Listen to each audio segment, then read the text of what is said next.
welcome on in, guys. Welcome on in. Hopefully, you're having a great week thus far. We have a lot to break down. The Chief Financial Officer from Girardi Keese has been arrested. He's currently being held, and he's about to be transferred. So get ready. There's a lot to break down, and I hope you got some no-filter wine handy, because you're probably going to need some of it to get through some of this tape. You're listening to Hashtag No Filter with Zack Peter. That's me, your naturally platinum blonde pop culture connoisseur. I'm the reality TV junkie, self-improvement addict, and host with only the hottest tea spilled fresh all week long. Those balls have gotten you into trouble, though. Yeah. They picked us because we were horny. Yeah, right. And that's your chronic state. 24/7. My life has changed so much that it's almost like a completely different life. From the latest news on the Real Housewives, I'm so happy to be here and engage with you. deep dives into celebrity legal scandals, and unfiltered convos with your favorite stars, I've got you covered. And yes, I always keep receipts. What is up, everybody? Welcome on in. Welcome on in. Hello, Instagram. Hello, YouTube. I hope you guys are having a great week so far. We have a lot to break down. Remember, yes, Aaron D. Hello, guys. Hi, and hi, Aaron C. Hi, Trav. Hi, Ayoko. Yes, guys, after this, we will be doing a members only live. That'll be a very special tea spilling session. That'll be just us live after this live stream. If you're listening to this on the podcast, you're getting a rebroadcast from our Thursday night live. Guys, we're going to be breaking down Real Housewives of Salt Lake City, Real Housewives of Potomac, and we will also be talking about this Girardi CFO arrest because it is wild. Hi, Michelle. What's up, guys? What's up? Let me know where you're watching in from so I can give you a little shout out. We have Alex from Oregon. Hello, Alex from Oregon. Hi, Danes. Oh, Simply Me, MJ dropping the badges already. Ali said, I need all of the D. Okay, well, let's get into it. We will recap Salt Lake and Potomac at the end of this, but first, let's talk about all of this Girardi mess, right? Because on Monday, Christopher Kamon, the former CFO, the chief financial officer, was arrested and charged with wire fraud in Baltimore. On Monday, we broke that news on the podcast. On Wednesday, juicy, right? The cards are finally falling. So his hearing was Thursday, and in it, we discovered quite a bit about Mr. Kamon. So Chris Kamon is being held in jail currently after being flagged as a flight risk, and now he's being transferred to California to face these charges in Los Angeles. So apparently he owns a $2 million home in the Bahamas, a recently purchased home in the Bahamas. So prosecutors argued that he may be a bit of a flight risk, and therefore he's probably going to flee the country. So they're like, yeah, no, we're not going to let him slip out of our hands. So they also claimed that his bond money might be a bit dirty. So they're like, we don't think we want him to even use any of his money to try and post his bond because, like, yeah, not going to happen. So he's currently being accused of running a $10 million side fraud scheme outside of the bigger Girardi Keese scheme, which is estimated at about $100 million in stolen client funds. So this is, in addition, this was his own little side hustle that he was doing, right? We have the big operation, and he had this little lemonade stand going on outside the office where he was skimming off the books. So they claim that he was the one that was cooking the books with Tom. He's the one that had access to the books.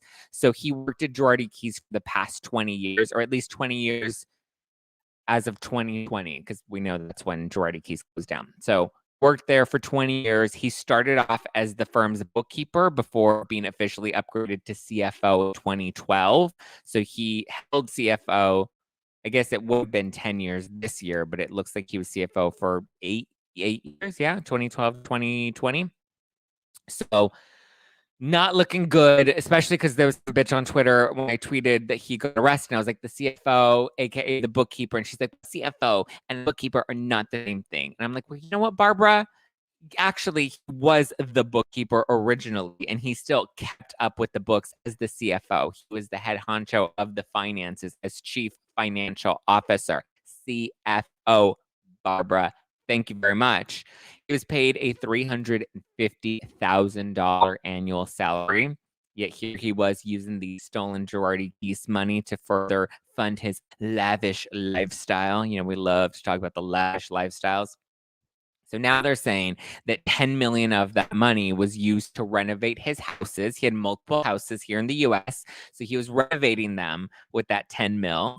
He was taking these lavish vacations. He went on a cute little safari out in Africa. Okay, Chris, come on, living that life, make it rain. He even had his own gigolo.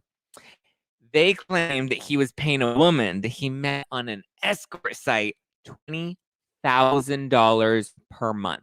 And he even bought her some very extravagant gifts, including a $120,000 purse. That's an extravagant purse. That's got to be at least a Birkin, right? It has to be a Birkin. I don't know what other purse would cost that amount of money. I mean, Garcelle would definitely want to get her hands on that. $120,000 for a purse, for a fucking escort, for an escort. Shit, I'll give me $120,000 purse. Actually, I don't even need the purse. Just give me the money. Give me the money, honey. That's some seeking arrangement mess. Listen, been hearing everywhere about Erika working at Girardi Keese for 10 years. Crazy conspiracy people out there. Okay, so let's clarify that, Siki. Erika never worked at the law firm. Let me repeat that for the bitches in the back. Erika never worked at the law firm. Some people are like, oh, she was the secretary and blah, blah, blah, blah. Erika, you're going to tell me Erika was sitting at the front office taking notes and taking calls for Tom Girardi? No, Erika was arm candy. Erika's role, from what we've seen so far, her role was literally to show up, to be paraded around as a trophy wife so that everyone can see that Tom had a hot, young, blonde wife. She would go on, I'm sure, client dinners, because I listened to an interview that Jay Ellison did on Kate Casey's podcast, and he was saying, oh, we know that Erika went to these, like, you know, important meetings, which I'm pretty sure he's referring to, like, the client dinners where Tom would go and meet with judges, or Tom would go and meet with so-and-so, and Erika's job was to entertain the wife.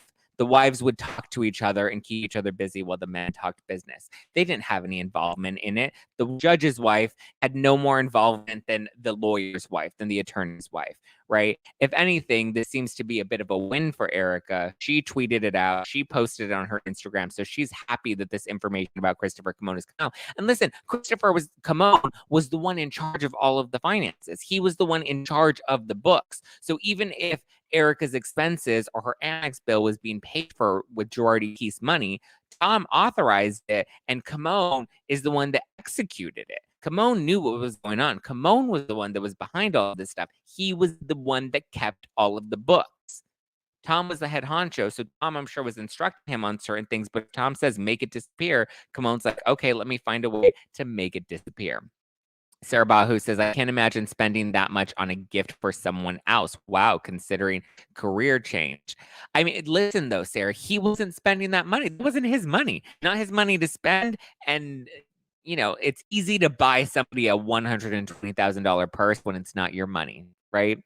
Nope, that's not true. Fact, she used to, when they were important things going on, she used to act like a server, like a secretary sometimes, and that she was supposed to listen to. That was her.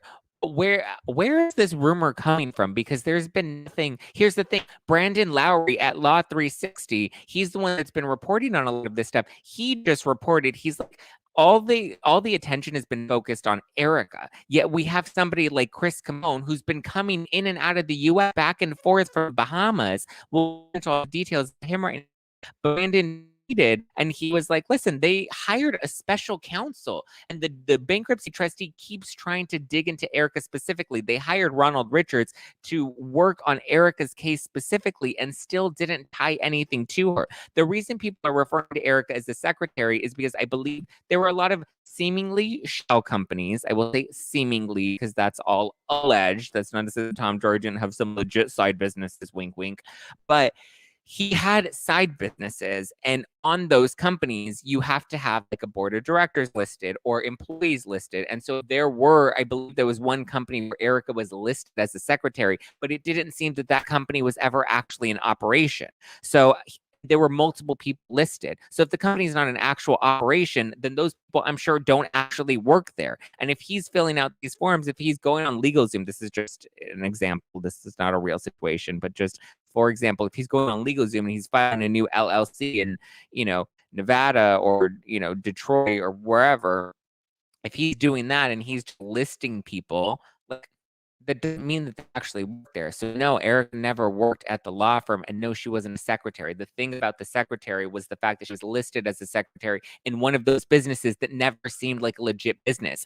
It seems like it was just Tom's way, and now it looks like Kamon's way of just shuffling the money around. So they would put the money into these fake businesses, and that's how they would move the money. So let's get into how he was actually doing this. So we know about the escort and the houses and the renovations and the safari in Africa. So one of his alleged tactics, Kamon, one of the things that he's been alleged of doing is writing checks out to other attorneys or writing checks out to other contractors, and then they would go and cash those checks, and then they would give him the cash directly. They would give him the money. So and again, this is about how we shuffle the money, right? So he was like, oh, Joe Blow over there, I'm going to write Joe Blow a check, $10,000. And who knows if Joe Blow is actually getting the check or not getting the check, because that was another fishy thing in the books, is they would have these loans that they would give out. And this is how they were paying for Erika's expenses, where they were saying that these transactions were loans that were giving to EJ Global. So it's wild. And so he would basically end up keeping the money for himself, but it looked like they were writing loans out or that they were paying other people, when that doesn't actually appear to be the case. Secretary of a shell company, Boyd, there's no way a secretary in the office. Exactly. She was a shell company's secretary. Does not mean you're actually working in the office and taking notes and, at board meetings and all of that stuff. So I get it. People don't like her. I get it. She's not sympathetic to the victims. I get it. Actually, if you listen to some of the things that she has said, she has had some level of empathy. Obviously, we have these moments where we see her snapping on camera, but it's like, what? This is a 1 a.m. scene that was shot after several drinks and after the women are prodding her about her earrings. Do I think she should have worn the earrings on the show?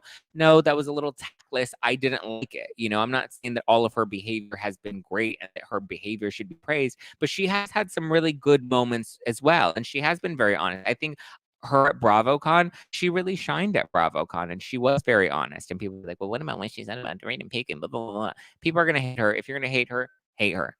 Don't like her. Whatever. That's not my business. If you like her or don't like her. We're talking about the Girardi Keese case. There's nothing against her. The special counsel that was hired to investigate her, there was nothing about that. I listened to the Jay Edelson, who's the attorney that's trying to sue her and accusing her of being the front woman in the racketeering case.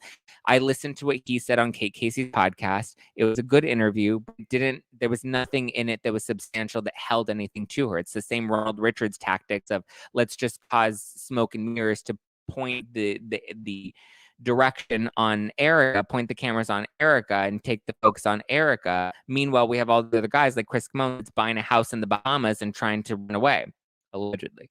So that's what he was doing. He was writing checks, cashing it, taking the money. When the House of Cards finally came down on Girardi Keese back in 2020, he put all of his houses, he had five different homes, I believe, 5 of them, he put them all on the market and then wired $2 million, just over $2 million. He wired that money over to the Bahamas, and then that's where he ended up buying his new home. So he had a near $2 million oceanfront house in Rancho Palos Verdes. It's one home. Then he had a $3.3 million home out in Encino. That's his next home. Both of those sold last year. So he immediately in 2020, once everything started getting shady, that's when he was like, nope, got to sell these houses, got to make it happen. He also has a Las Vegas home that's currently listed just under $700,000. And he recently transferred ownership because that one didn't sell right away.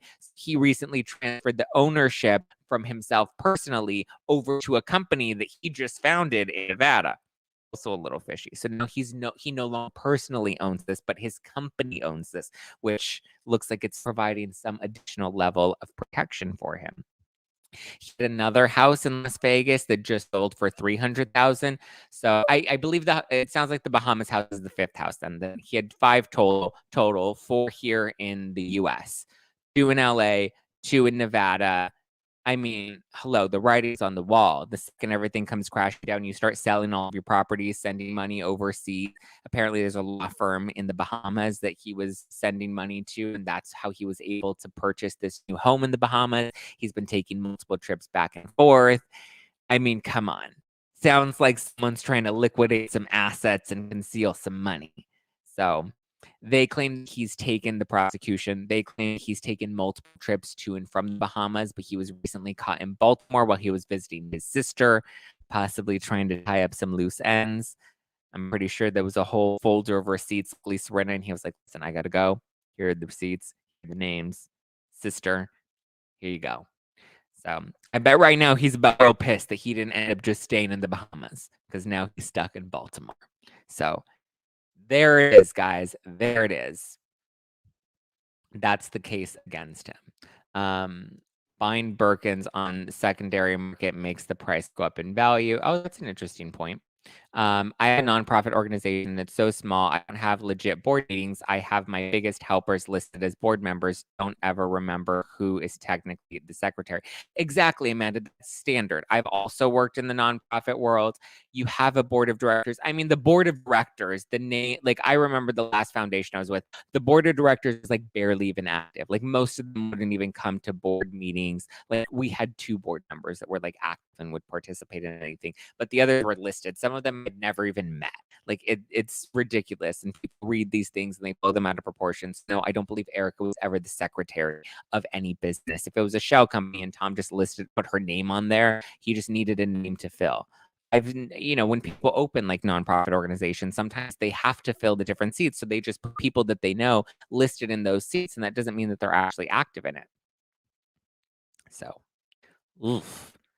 See, that's what guilty people do is they don't go on a reality show. That's a good point, Marianne. Guilty people run. Guilty people try to hide money. Guilty people try to go overseas. How many properties do you see Erika trying to sell right now?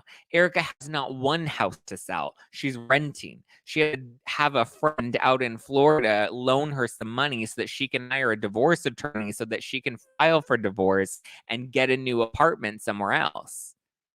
I mean, it's kind of obvious to me. I don't think I'm blinded by, adoration for Erika. It sounds like this is all pretty sound information, put on our critical thinking caps and actually kind of look at things without looking at it from the lens of Real Housewives, but just kind of looking at things objectively.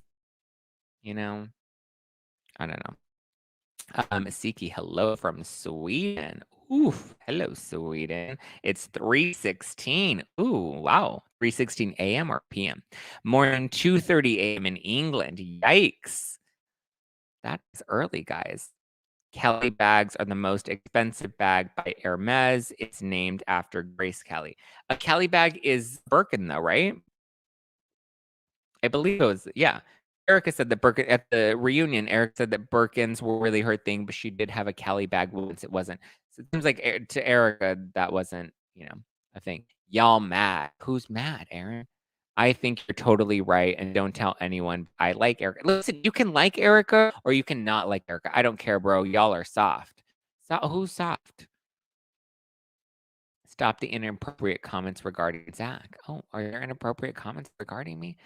I mean, listen, if you're gonna give me inappropriate comments, at least pay me a cum tribute. So obvious, and it's amazing how people can't stand it. Literally makes me want to puke. Let them puke. Listen, they have their mind made up, so nothing that can be said will ever, even if a judge says, what the judge has already said, there's no evidence that Erika had any knowledge of what was going on at the law firm. The judge has said that in court, and she's been dismissed from a case with prejudice, right? With prejudice, meaning it cannot be refiled.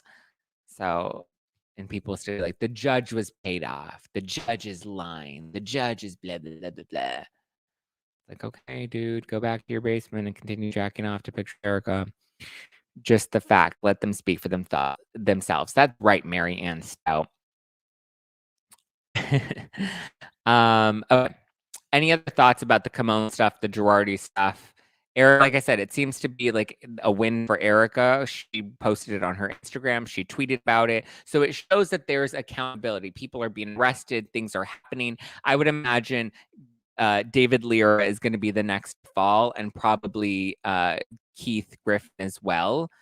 At this point, I would predict they're probably not going to pin it on Erika, because if they pin things on Erika, then it keeps it alive. But I would predict they're going to pin things on Tom, because they can't go after Tom.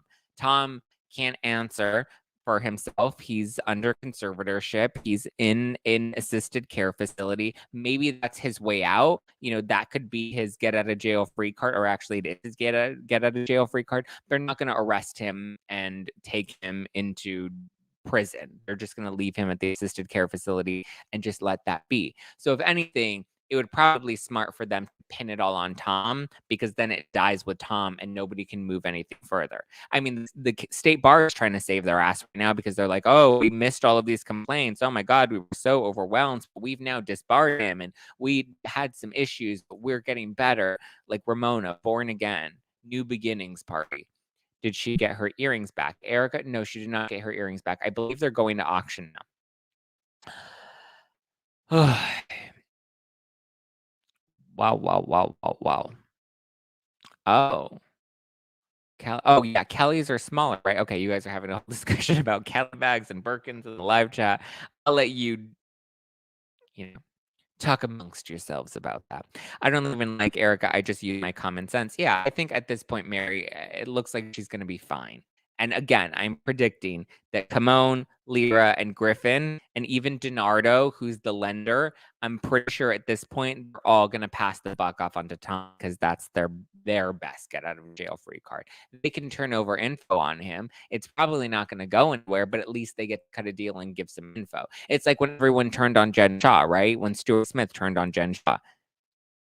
I mean, I'm pretty sure Stuart's deal got fucked now that she ended up pleading guilty herself. I can't wrap my brain around why on earth there isn't more outrage over the state bar's negligence.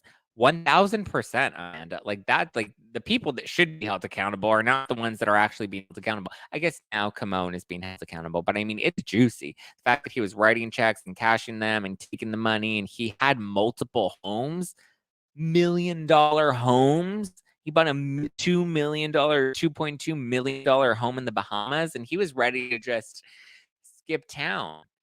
He was literally, his attorney says, actually, I should give the other side of it. His attorney says that that wasn't the case. He wasn't trying to skip town. That's not what he was trying to do. If that were what you were trying to do, clearly, he would, he's doing a bad job of it if he was trying to skip town. He just happened to want to sell all of his homes and go live a quiet life in the Bahamas. What did they all think Erika was doing? It's a great question. How long have you been doing this for? Doing what for? Talking on Instagram, I've been doing this for 23 minutes. How long have I been a podcaster? I've had my podcast for 7.5, going on 8 years. The Girardi case, I've been investigating and reporting on since 2020. That is all I have for you. What are the consequences for the state bar? There aren't any. There really aren't any consequences for the state bar, other than they're now being held accountable. But all they're really doing is being like, we fucked up. We're going to get better. Every day, in every way, I am getting better. And that's literally where they're at with this.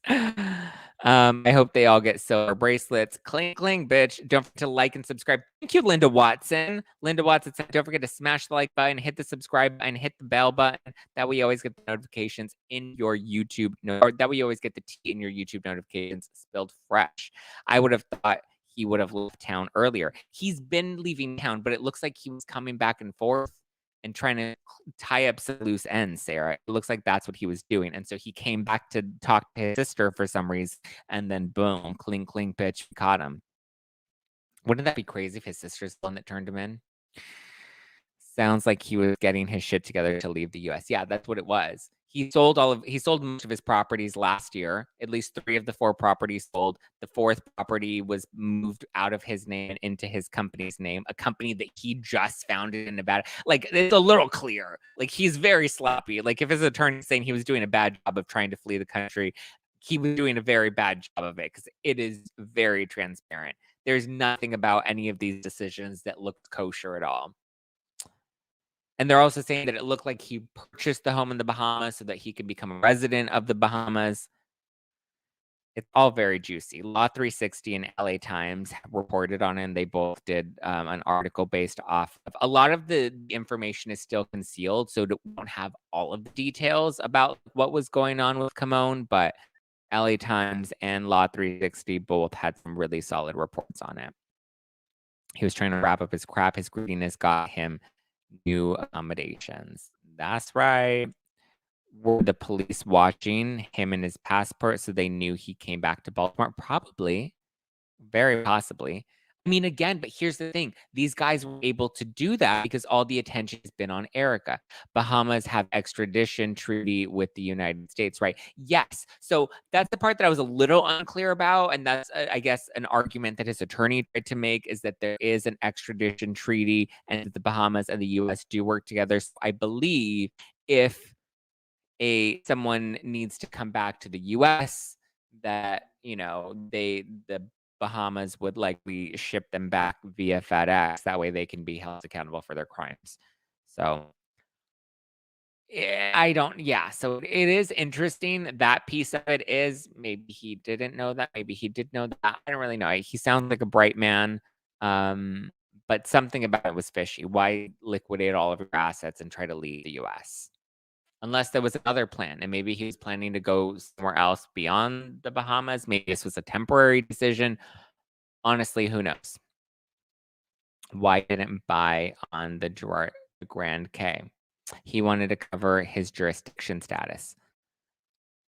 I don't know what that means necessarily, but the Bahamas is super corrupt. Yeah, listen, there had to have been reasons. He was clearly doing something. I don't have the code all cracked. I mean, apparently a lot of these people on Twitter and in the live chat, they got the code cracked. And apparently Erika's the one guilty. She's the mastermind behind it all. So, yeah, ask Barbara on Twitter. She's got the whole shit figured out. There's offshore banking in the Bahamas, similar to Swiss banking. It's a financial black hole. Well, there you go, Sister Babylon. I mean, it would make sense. There was rhyme and reason to what he was doing. So I would like to know the Real Houses of Beverly Hills cast reaction. They're not reacting to anything because if it's not beating up Erika, Garcelle and Sutton aren't going to talk about it. So, and that's the facts of it all.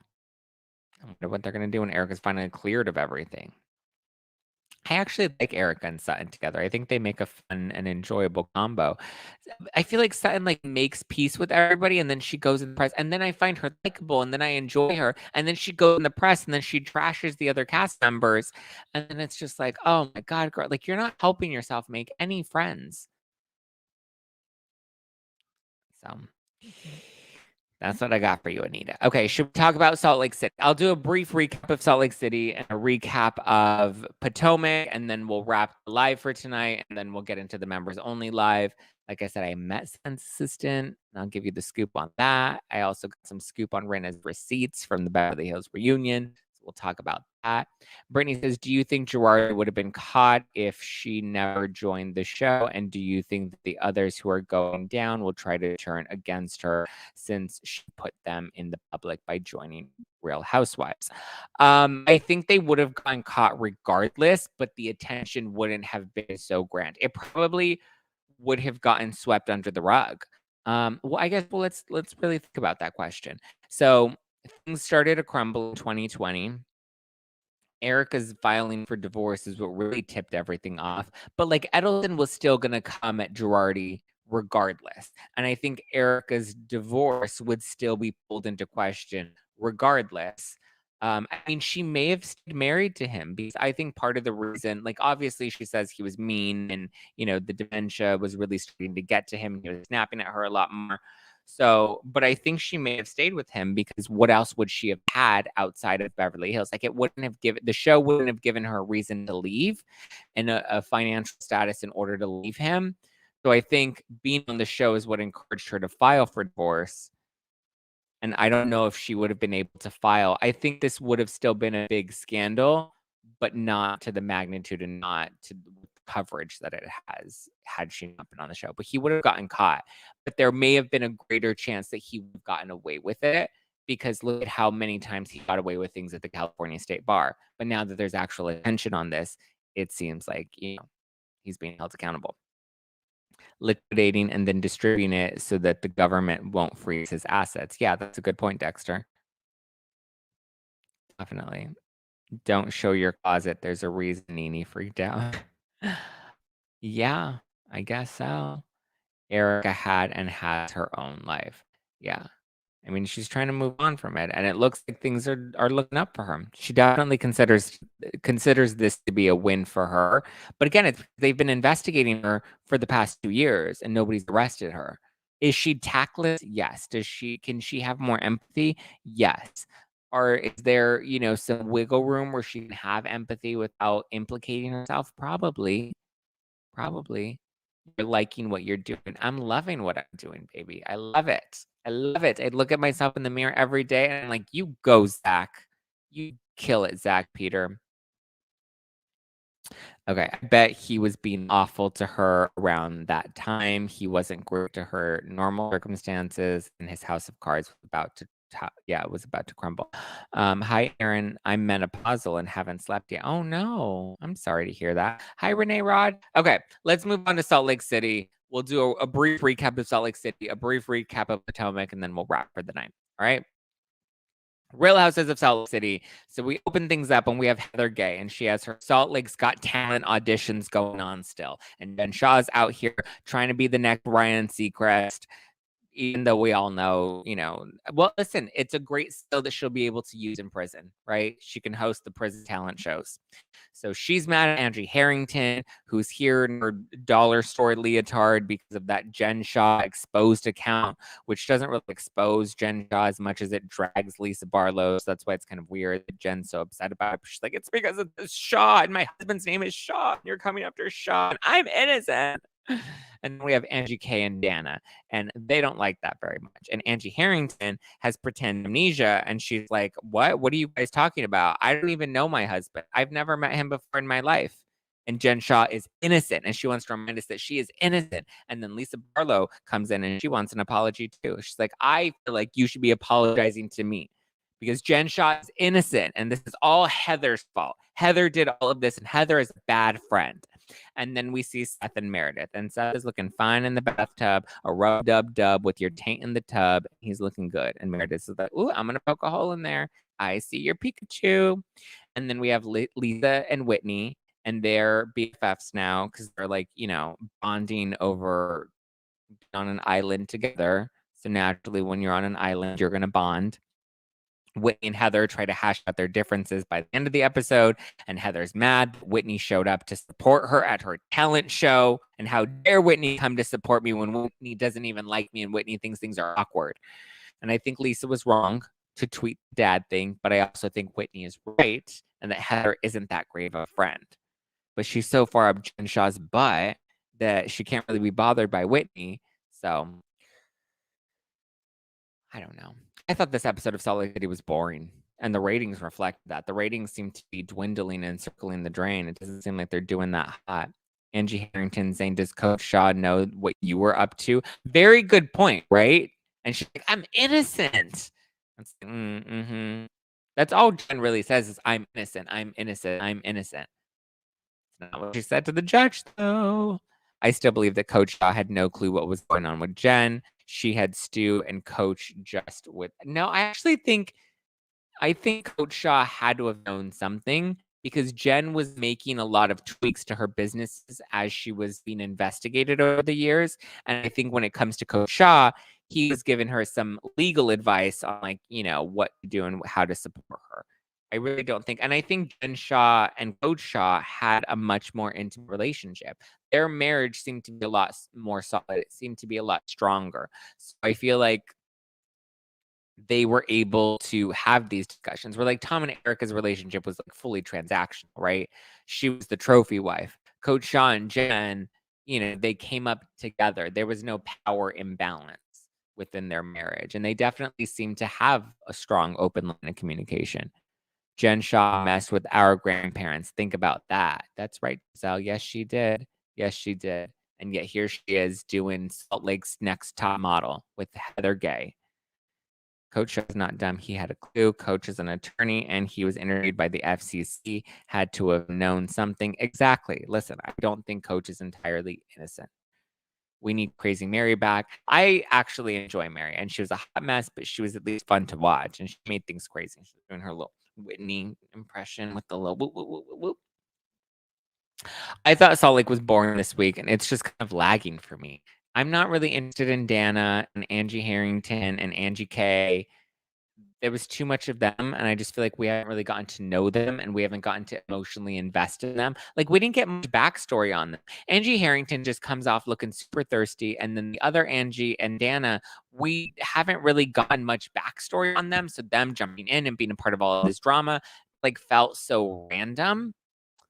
We got to dance today. And dance, and dance, and dance, and dance.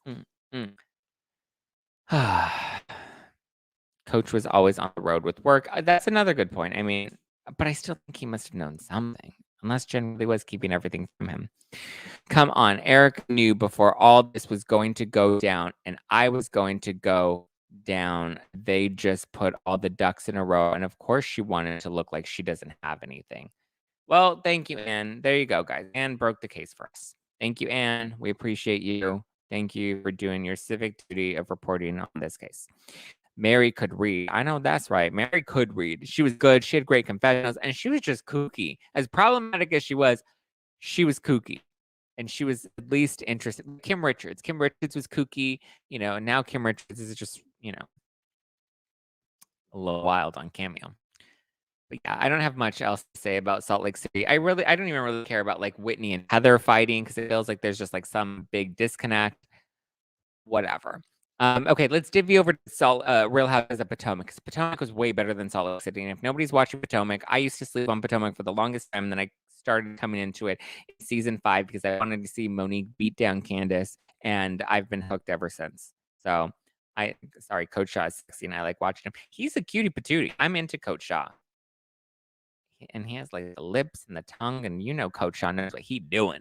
Okay, Real Housewives of Potomac. So we kick things off. Ashley's divorce news or her separation news has broken into the blog and the press. And she's like, oh my God, who would put my personal business out there? And Michael Darby is ignoring her because he probably has his little grinder boy that's keeping him busy. And Ashley, we find out, went out with a hockey player, but she should really be going out with Luke a lot more because that's a spicy couple and we like that. And then we find out that Mia doesn't have cancer. Shocker. She is cancer free. So good for Mia. Then we have Robin, and she's doing some meetings because she wants a prenup because she's no Teresa Giudice and she has successful businesses and she wants to protect her successful businesses like her hats and her podcast. And she doesn't want Juan Dixon to get any of those hot hat sales.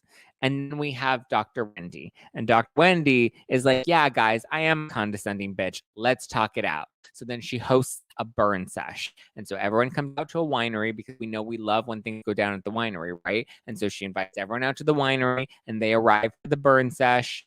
And then we ring around the rosy and braid each other's pubic hair. And then Robin goes off on Dr. Wendy. And she's like, listen, Dr. Wendy, I didn't beat you up last time, but today I'll beat you up now. Carcass out. She pieces out and then she takes off her boots and she's chilling in the van and she's like, I'm done. And then we have Ashley. And Ashley's like, well, I think Chris Bassett might be cheating on you, Candiace, because one of my friends told me that he was a little inappropriate with her. And I hear that he's all up in the DMs. And I'm just like, you know what, Chris? My DMs are open. Thank you. The college basketball scandal. Oh, Michael Darby is too busy swiping right. Yeah, Michael Darby cannot be bothered at all.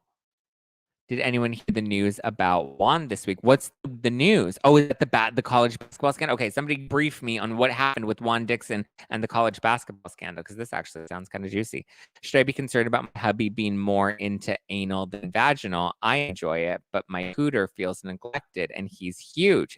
Oh my God, if he's huge, then don't let him in the back door, front door only, right? Like if he's huge, then that's just unpleasant. But that's probably why he likes the anal, because the anal's a lot tighter. How did we get on this comment? Team Wendy or Team Robin? I think I'm gonna say Team Robin. I used to like Wendy season 1, and now I'm just like, I don't like Wendy. I do love Candiace though. Candiace is the star. Candiace is the MVP for me. Like usually it used to be all about Giselle and Karen, and now I feel like Ashley and Candiace are really taking center stage. Robin is surprisingly like winning me over this season as well, but I'm in love with Candiace. Candiace is the queen of Potomac, and I'm here for it. I didn't like her at first, and now I'm like, you know what, Candiace? Monique didn't deserve to beat you down. She didn't deserve to drag you. I'm glad she did, because you had a big mouth, but you know what, Candiace? You've won me over. Also, about your cooter, my love, I feel like, just like tell him your cooter needs a little more love. There's no harm in being like, hey, my cooter needs more love. Oh, okay. We do have some new members coming in. And Amanda, welcome, Amanda Moore. And then we have Lala. Lala is also becoming a new member. Welcome, Lala. Welcome, Amanda Moore. They're ready for that tea spilling session after this. Well, any other closing thoughts before we wrap this up and then move on into our members only live chat? I feel like I should probably make some popcorn for that, right? Hi, Alicia. Hi, Susan. Everything you said about Potomac is exactly how I feel. I also got hooked in season 5.